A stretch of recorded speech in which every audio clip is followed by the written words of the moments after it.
My name is Zayan. For a long time, my attention was everywhere. When I studied, I checked my phone after a few minutes. When I practiced English, I suddenly opened social media.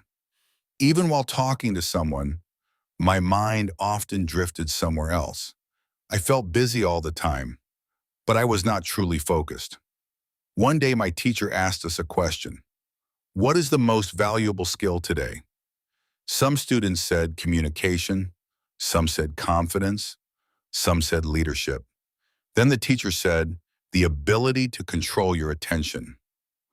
That answer surprised me. After class, I thought deeply about it. Maybe he was right. Everywhere around me, people were distracted. Phones, notification, videos, constant noise. Our attention was always being pulled away.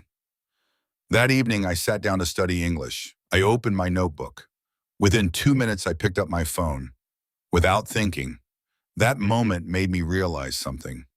My attention had become a habit, a weak habit. The next day, I decided to try something simple. I placed my phone in another room.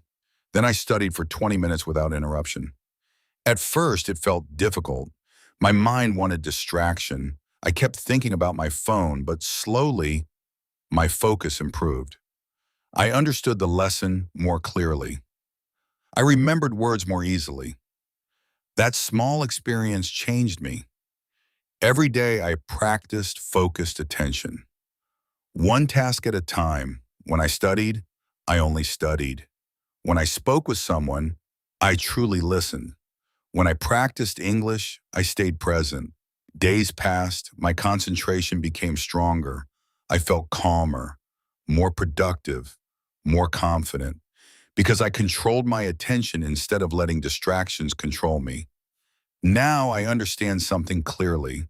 Your attention shapes your life. What you focus on daily becomes your future.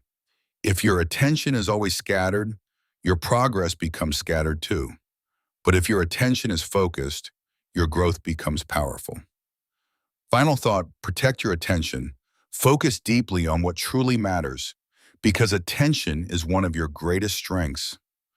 Ending line, keep learning English, keep training your focus, and always remember, where your attention goes, your growth follows.